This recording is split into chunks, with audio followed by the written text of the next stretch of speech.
Olá, alunos! Sejam bem-vindos à nossa segunda aula de língua portuguesa desse segundo bimestre. Hoje nós falaremos sobre o texto Memórias Literárias. Na aula passada, a gente aprendeu sobre os textos narrativos que têm a função, né, de contar uma história, de narrar uma história, que tem os elementos que são fixos, que são os personagens, o narrador, o tempo, o espaço e o enredo.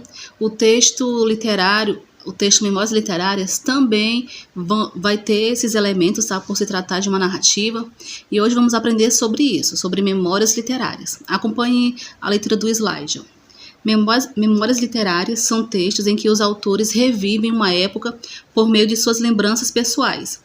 Essas narrativas têm como ponto de partida experiências vividas pelo autor no passado, contadas como são lembradas no presente. Então, é isso aí, ó.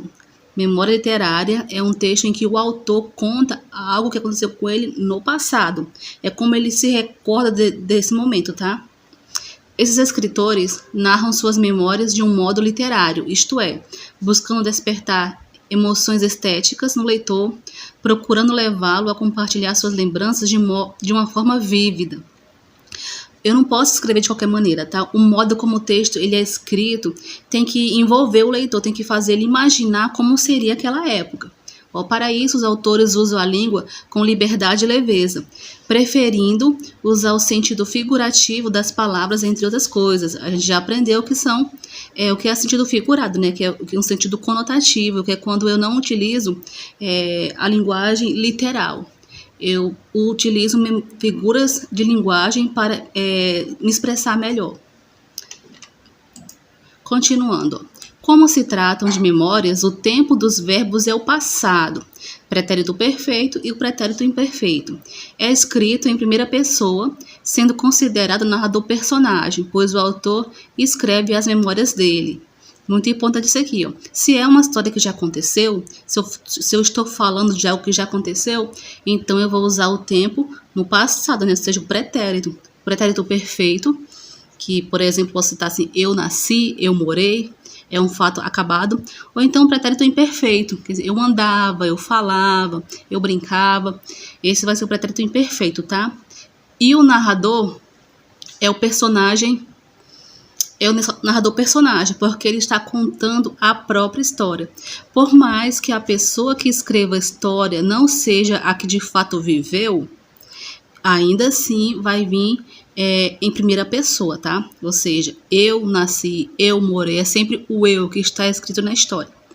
Esse gênero é uma história, portanto, é uma narrativa. Dessa forma, possui os elementos que são o narrador, nesse caso, narrador personagem, né?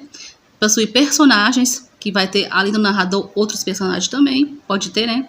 O tempo, ou seja, onde aconteceu, o espaço e o enredo, tá? Vai ter tudo isso na memória literária.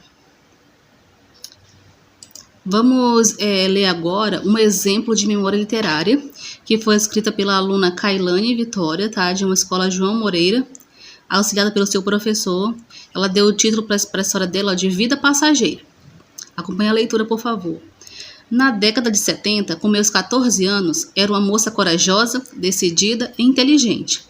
A vida era tranquila, as horas pareciam não passar. Apesar dos poucos recursos financeiros, curti muito minha pouca idade com amigos e amigos da época. Pais rigorosos tentavam colocar a gente na linha, onde muitas vezes não aceitavam o modo da gente ser e nos castigavam por isso. Vivi momentos inesquecíveis que levarei em minha memória para sempre. A escola era humilde, mas de respeito. Lá, os melhores mestres da época ajudavam os alunos com muita dedicação. Ensinavam com autoridade. Quem não obedecesse sofria castigos, lembranças que jamais serão esquecidas. Na casa de farinha, brincávamos de pega-pega, esconde-esconde, cai no poço, pula carniça. Algumas dessas brincadeiras que vocês conhecem, né? Entre outras brincadeiras. Nós inventávamos de tudo para ocuparmos nosso tempo livre com diversão. As paqueras também faziam parte dos momentos de infância. A gente não podia evitar as explosões amorosas. Em meu coração ainda existe a cicatriz de um primeiro amor nunca correspondido. Continuando. Ó, não lembro mais seu nome, mas era um rapaz gentil e generoso. Estudava na mesma classe que ele. Contudo, o garoto não era do mesmo lugar em que eu morava. Mas confesso que me interessei por ele. Ele era lindo. Depois fiquei sabendo que ele gostava de outra pessoa, e isso o deixava intocável para mim. Fiquei ciente que iria embora. Sequer ele saberia de um amor puro e forte. Não saberia deste sentimento tão intenso que eu sentia por ele. Na verdade, ele nunca soube. Nem eu, naquela idade, entendia os anseios amorosos. Mesmo em meio a tantas dificuldades que passávamos, como falta de água, falta de comida, seca, nada impedia nossa felicidade. O brilho nos olhos e o sorriso no rosto demonstravam o orgulho de ter uma comunidade tão singular. Sinto falta das brincadeiras, das amizades, das emoções, das paqueras e da ingenuidade das crianças. Sou feita de um passado de cicatrizes boas e ruins, mas foi este tempo passado que edificou meu caráter e desenhou a minha personalidade. E gostaram da história? Vocês perceberam que a aluna Kailane, que tem 14 anos, ela é a autora da história, mas ela não é a pessoa que viveu a história, né? Ela está contando a história de uma pessoa que viveu na década de 70, ou seja, uma pessoa que talvez hoje em dia já tenha, né? Já esteja quase chegando aí na idade de ser idosa.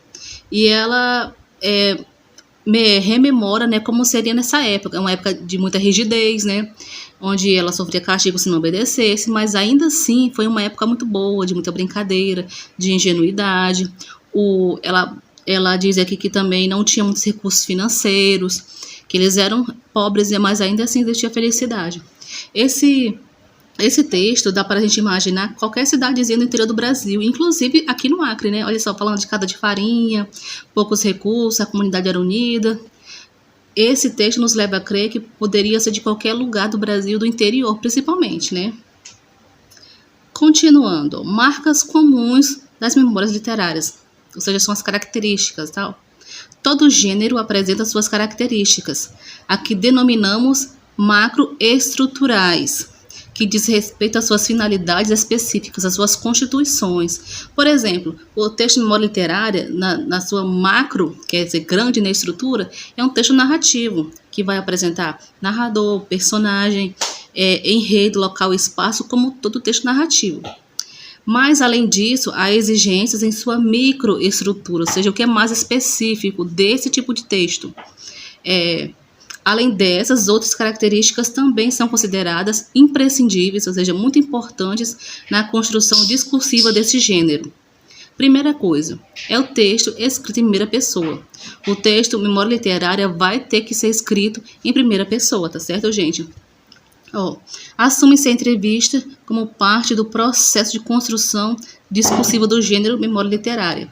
O narrador é um sujeito que traz as suas reminiscências, traz as suas lembranças. Então, eu tenho que escrever esse texto em primeira pessoa. Por exemplo, eu posso começar dizendo assim: eu nasci, eu morei.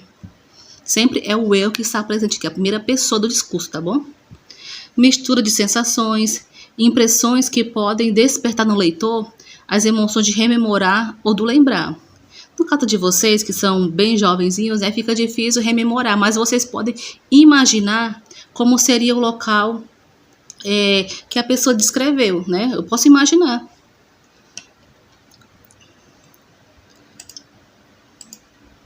Outra coisa também é a literalidade, que são a impressão de cores, cheiro. A pessoa ela vai dizer como era o local, né? Pode dizer isso, cores e cheiros, comparações entre o que se conta e o que se vive e o que se viveu, entre o presente vivido e o passado, né? Às vezes no texto de memória literária eu vou ter essa comparação, como é a vida hoje e como era a vida naquela época. A pessoa ela vai comparar as duas coisas e vai dizer o que é melhor, né?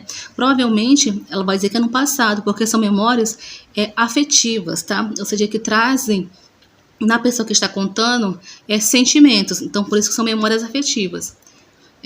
Eu vou ter o jogo dos verbos, ou seja, as narrativas em geral são construídas com verbos no pretérito, no passado, né? Essa característica é essencial no gênero memórias literárias. Por quê, né, gente? Porque eu vou contar uma coisa que já aconteceu há bastante tempo, inclusive, né? O pretérito perfeito indica uma ação pontual, completamente terminada no passado. Determina um cenário, o ambiente da narrativa. Por exemplo, eu vou dizer eu nasci em tal lugar, eu morei em tal lugar, é uma ação acabada, é o pretérito perfeito. Já o pretérito imperfeito indica uma ação habitual no tempo passado, um fato que se repete várias vezes. Eu vou ter, ó, eu andava, eu brincava, eu falava. Eu vou ter sempre essa ação que dá continuidade. É no passado, mas tem esse ar de continuidade, tá? Que é a marca das sequências das ações narradas, típicas do texto narrativo. Jogo do passado e presente. O eu narrativo, o eu da história, né, na construção discursiva das lembranças, precisa marcar o contraste entre a situação vivida e as memórias, e o tempo da enunciação. De certa forma, esse jogo precisa ser sentido pelo leitor, ser marcado pelo menos na conclusão, ou seja, pelo menos no final do texto, eu vou ter essa comparação entre o como é agora e como era na época que o autor viveu a história. Tá bom? Ele vai deixar isso bem claro. Inclusive, no texto que a gente acabou de ler, no finalzinho, a autora deixa isso claro, né? Escreve um pouco sobre isso. Então, eu vou ter essa comparação entre como é agora e como era no passado, tá? Mas como eu faço para produzir uma memória literária? Isso aqui é importante, gente, porque vocês vão precisar produzir esse texto, tá? Vocês vão sim fazer uma memória literária. E eu vou entregar aqui o passo a passo para vocês. Durante a semana, esse roteiro com indicações de como fazer vai ser colocado no grupo, vocês vão ter acesso tudinho, mas eu queria explicar para vocês como isso deve ser feito, tá bom? Primeira coisa, para essa atividade você vai escolher alguém da sua casa, pai, mãe, um responsável, um avô, uma avó, e vai realizar uma pequena entrevista, tá? Com as seguintes perguntas, ó. O senhor se lembra de alguma passagem marcante da sua vida nessa cidade? Que fato é esse? Por que ele foi marcante? O senhor lembra de algum fato de sua infância? Pode ser um medo que tenha superado, um dia de muita alegria, uma situação engraçada que tenha vivido numa viagem, que marcou sua vida, que possa compartilhar comigo. Então, você vai fazendo essas perguntas para você ter informações para fazer teu texto, tá bom? Olha mais outra pergunta. O senhor tem algum objeto antigo ou foto que lembre essa passagem da sua vida? Durante a conversa, anote os fatos com detalhes, com o máximo de informação possível, de modo que possam ser retomadas no momento de produzir o relato. Porque quanto mais informações você tiver anotado, na hora que você for escrever o teu texto, você vai só pegar, né, e passar para ali, né? Vai organizar direitinho as ações para poder escrever no papel e enviar para mim. Outra coisa, para escrever o texto, você deverá utilizar as informações da pessoa de sua família que você entrevistou, né? Porque ela vai ter lhe contado alguma coisa, com certeza, né? Por exemplo, um fato que tenha, um medo que tenha superado, um dia de muita alegria, uma situação engraçada, etc. Ao escrever esse relato, o teu texto, você, aluno, vai assumir a identidade da pessoa escolhida. Ou seja, você narrará os fatos como se tivessem sido vividos por você. Durante a conversa, você anotou os fatos com detalhe, né? Então, você vai trazer esses fatos para poder produzir a memória. Dê um título ao teu texto. Pense num título bem legal e coloque, tá? Aí sim que você vai começar o seu primeiro parágrafo. Vai apresentar a pessoa a quem você está narrando, ou então você vai se apresentar, né? Como se fosse essa pessoa. A pessoa que viveu a história, não você, tá? A pessoa que viveu a história. E vai dizer onde aconteceu e quando aconteceu esses fatos, tá bom? É muito importante. Se foi assim nos anos 70, 80, você tem que escrever isso aí para a gente poder ter uma noção de tempo. Apresente a sequência de fatos com detalhes. Quanto mais detalhes, melhor, tá? Para o leitor, seja eu, seus colegas, quem quer que seja que leia esse texto, consiga imaginar o local e imaginar a situação. Para que o leitor compreenda o relato e envolva-se na história. E, finalmente, finalize o relato contando de que maneira a situação narrada marcou a vida daquela pessoa. Uma coisa muito importante, o teu texto ele tem que ter pelo mínimo entre 25 e 30 linhas, tá? Um texto completo, divide ele pelo menos em 4 ou 5 parágrafos, tá certo? O primeiro é onde você vai se apresentar, né? Apresentar a pessoa que você vai estar narrando sobre. Em seguida, as ações desse relato e vai finalizar contando como essa situação mudou a vida dessa pessoa, como isso influenciou ela na vida, como ela enxerga a vida, como era e como é agora.